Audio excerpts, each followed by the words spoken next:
Mandano. Kau masih juga tidak percaya bahwa aku mencintaimu. Mesin, maafkan aku, Mesin. Mesin. Mesin!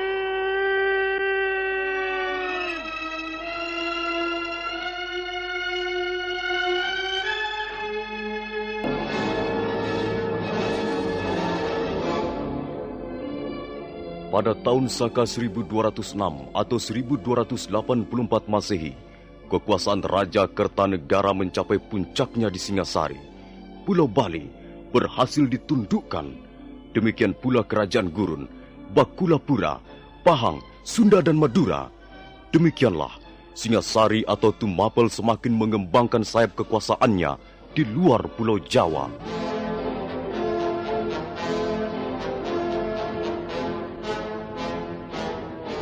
Kertanegara masih belum merasa puas. Dia mulai melihat kemungkinan untuk menundukkan Swarnabumi.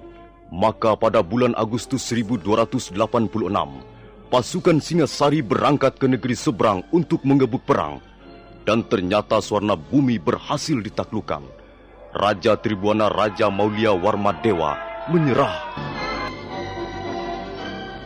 6 tahun kemudian, setelah menaklukkan negeri Melayu, pada tanggal 17 April 1292, Kertanegara mengeluarkan prasasti Camunda.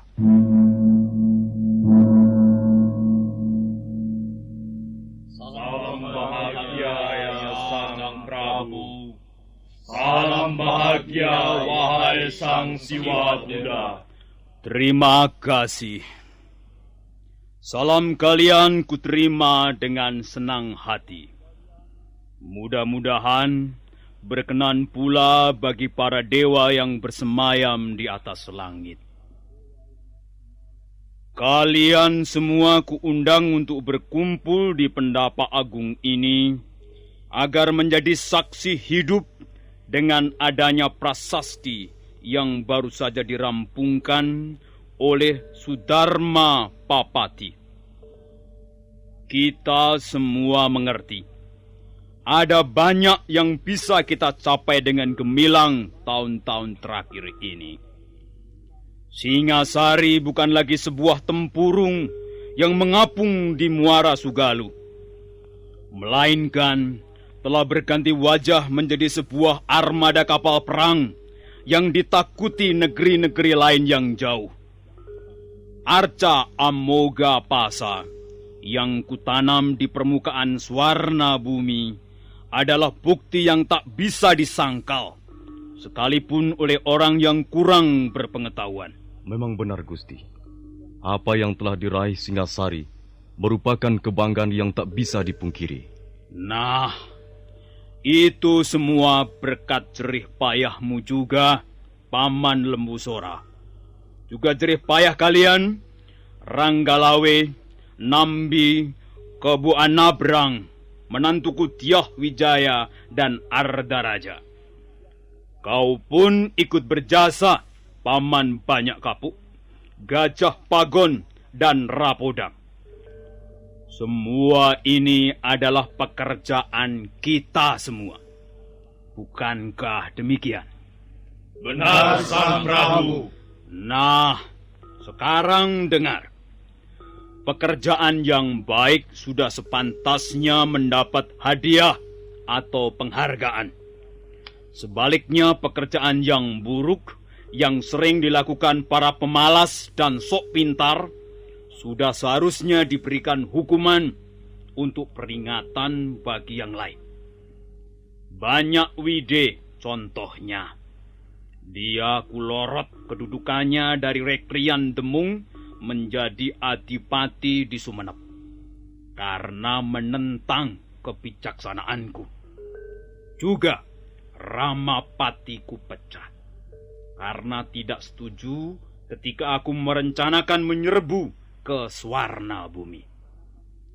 Itulah Hukuman yang setimpal bagi para penentang, pembangkang, dan pengkhianat negeri Singasari.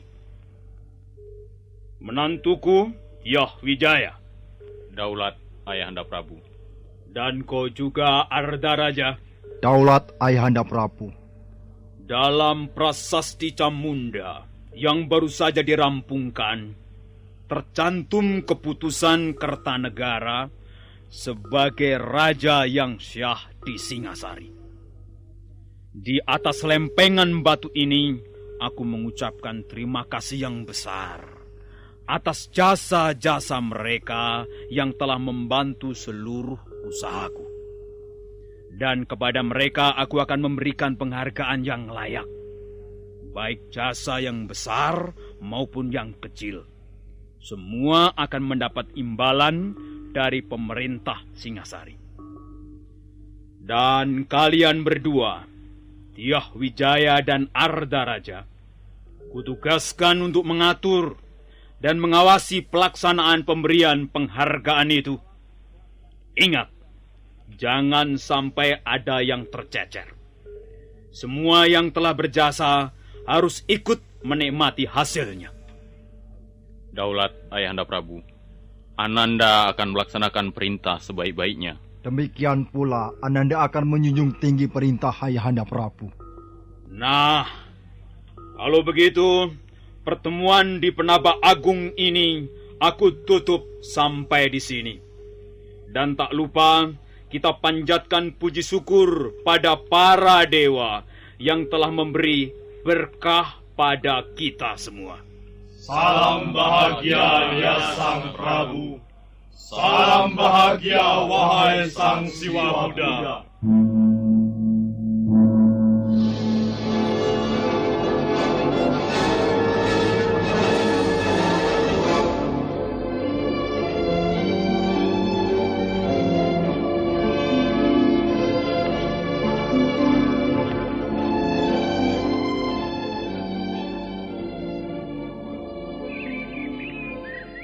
Kakang Jarawaha, kupikir raja kita sekarang ini hebat sekali.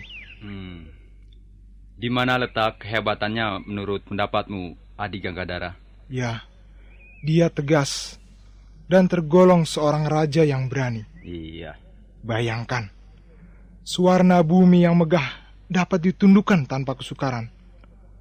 Aku bangga bisa mengabdi pada raja seperti Prabu Kertanegara. Aku pun bangga mempunyai raja seperti beliau.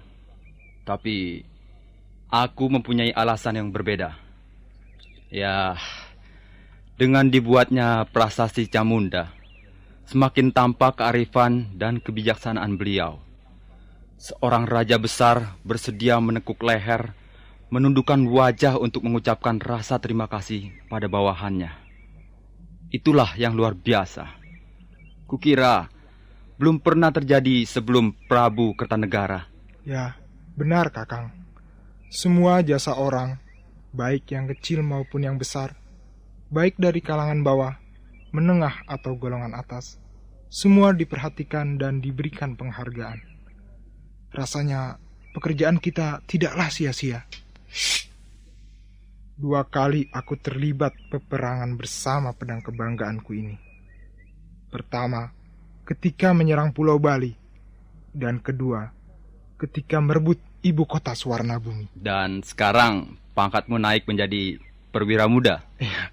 Ya, dan Kakang Jarawaha menjadi perwira tinggi. Dan atasan kita, Tuan Pranaraja, naik pangkat menjadi... Kakang Jarawaha, bukankah itu Tuan Pranaraja? Iya. Pasti ada sesuatu yang penting. Tidak biasanya sepagi ini Tuan Pranaraja datang ke barak prajurit. Sarungkan pedangmu Ganggadara. Negara Singasari aman. Dan kita belum merencanakan perang lagi dengan negara lain. Oh iya, maaf Tuan. Tidak biasanya Tuan mengunjungi barak prajurit sepagi ini. Aku ada perlu dengan kalian berdua. Mari kujelaskan di dalam.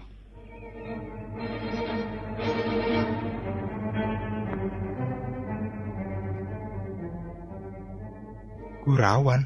Iya, memang hamba pernah mendengar nama desa itu sebagai tempat tinggal Empu Hanggareksa.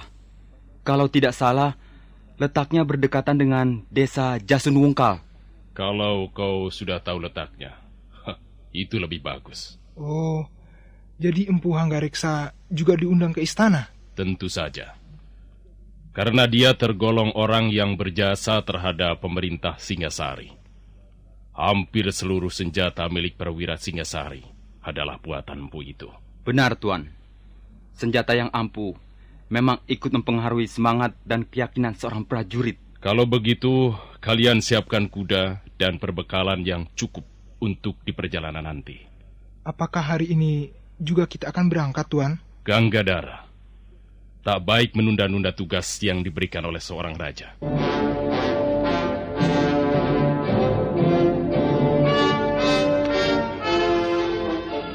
Matahari telah tinggi. Panasnya menyengat membuat musim kemarau nampak gersang. Seluruh kota Singasari bermandikan keringat. Mendadak, debu-debu jalan berterbangan, bercampur baur dengan daun-daun kering yang gugur ke bumi. Ketiga-tiga ekor kuda berlari bagaikan terbang. Tiga binatang perkasa itu terus berlari menuju perbatasan kota untuk kemudian meninggalkan Singasari.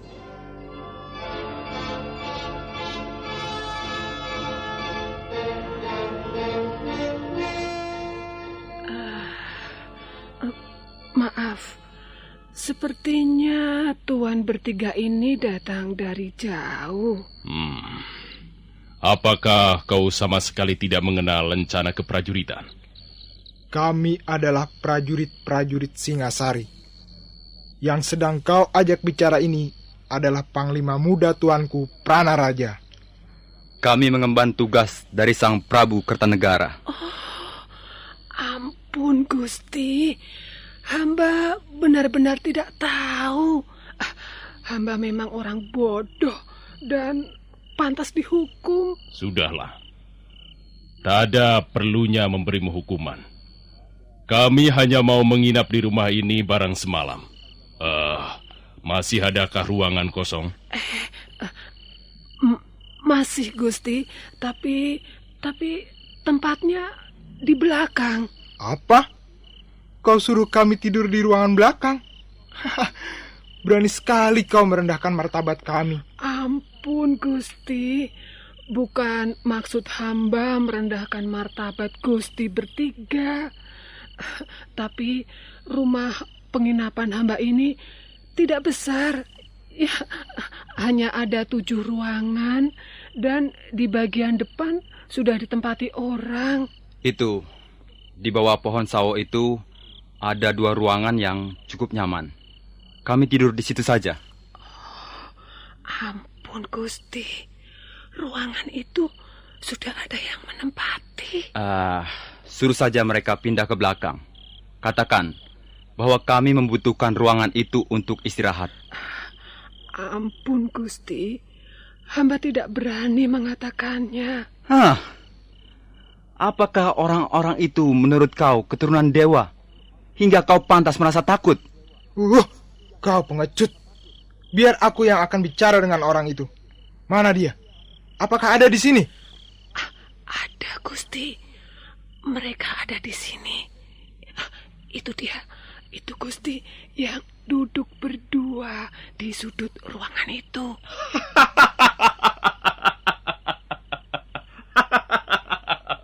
Selamat malam, tuan-tuan.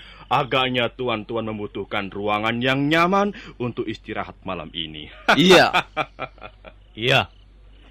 Agaknya tuan-tuan baru saja berjalan jauh. Iya, benar. Kalian siapa?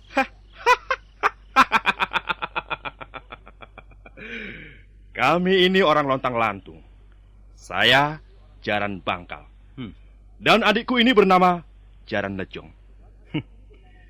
Kalau memang diperlukan, tuan-tuan bisa minta penjelasan lebih jauh pada pelayan itu tentang diri kami. Kami datang kemari hanya untuk menginap. Tidak mempunyai tujuan yang lain lagi. Bagaimana, Adik Jaran Lejong? Terserah Kakang saja. Baiklah. Kami tahu bahwa tuan-tuan adalah prajurit Singasari yang sudah sepantasnya dihormati. Karena itu, kami akan mengalah saja. Ambillah ruangan tidur kami yang di depan itu untuk istirahat. Terima kasih Tuan Jarang Bangkal. Ayo, Adi Jaran Lejong. Kita pindahkan barang-barang kita ke ruangan belakang. Baik, Kakang.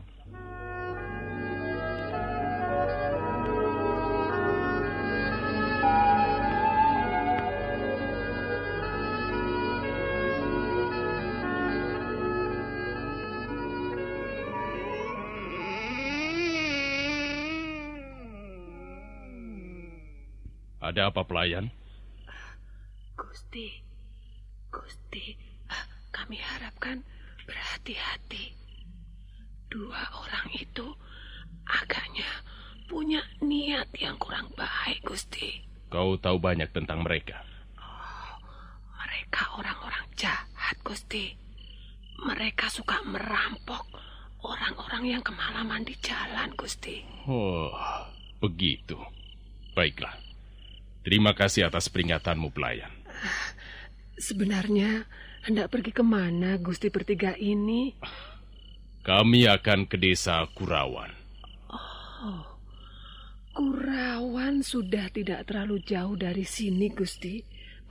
Untung Gusti menginap di Jasun Bungkal. Memang kenapa?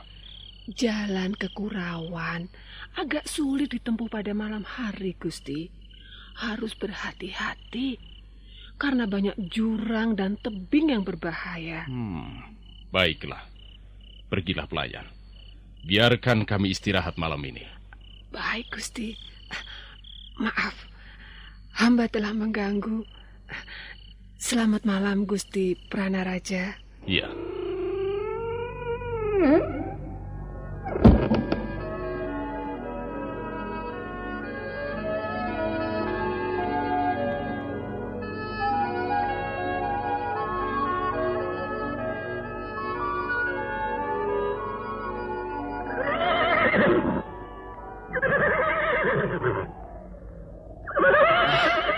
Mengapa berhenti, Tuan? Menurut keterangan pelayan rumah penginapan itu, setelah kita melewati 3 gugusan bukit di depan, barulah kita memasuki perbatasan desa Kurawan. Kalau begitu, kita jalan terus, Tuan. Mengapa berhenti di sini? Sebentar. Jalan yang harus kita tempuh semakin sempit dan berbahaya. Kita harus berhati-hati, Ganggadara. Oh, awas, Tuan! Ada pohon roboh!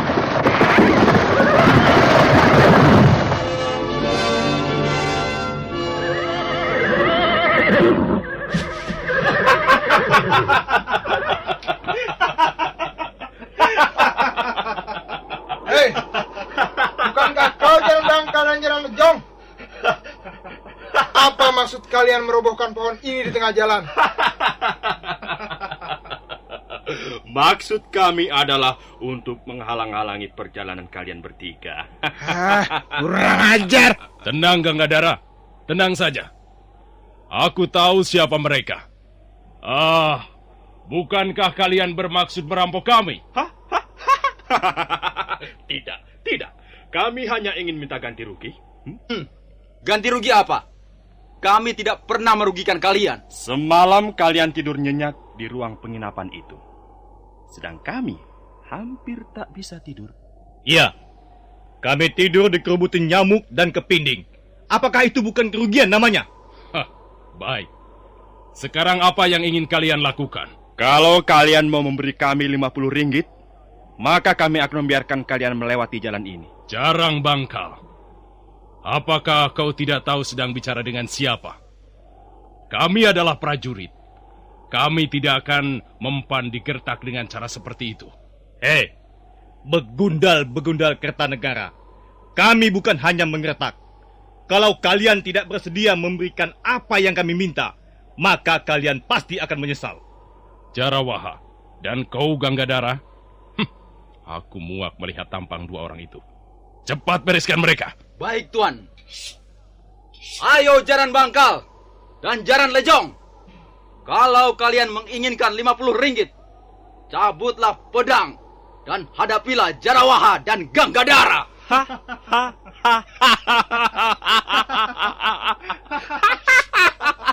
Bagus, bagus. Hah? Ayo, Adi Jaran Lejong. Kita orang lontang-lantung. Untuk apa gentar pada tikus-tikus piaraan Kertanegara?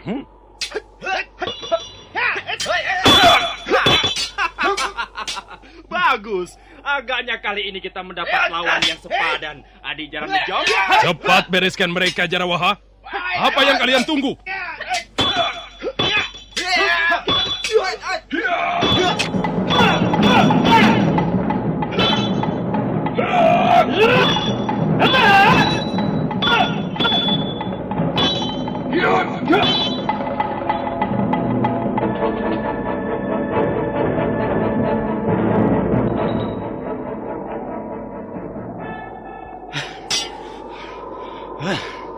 Bagaimana Jaran Bangkal dan Jaran Lejong? Kalian masih menginginkan 50 ringgit? Hah? Tidak. Ayo! Kami menyerah. Silakan. Ayo! Silakan, tuan-tuan. Lewat jalan ini. Ya. Ayo bicara! Iya. Kami tidak akan mengganggu lagi. Tidak semudah itu. Kalian telah berani melawan prajurit Singasari dan bahkan menghina Prabu Kertanegara. Untuk itu, kalian harus dihukum. Ampun Tuan. Kami mengaku bersalah Tuan. Ampun Ya, Tuan. Iya. Kami menyesal sekali. Kami sungguh-sungguh menyesal telah berani mengganggu tuan-tuan. Tidak mudah mengampuni kesalahan seperti itu. Mana tangan kalian? Ayo, ulurkan ke depan. Iya. Aku akan memotongnya. Ayo. Tuan.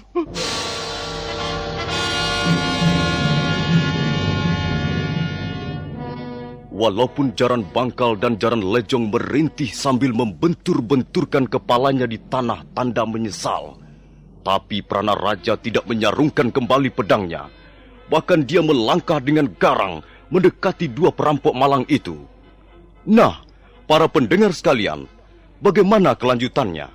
Apakah Jaran Bangkal dan Jaran Lejong akhirnya harus kehilangan tangannya?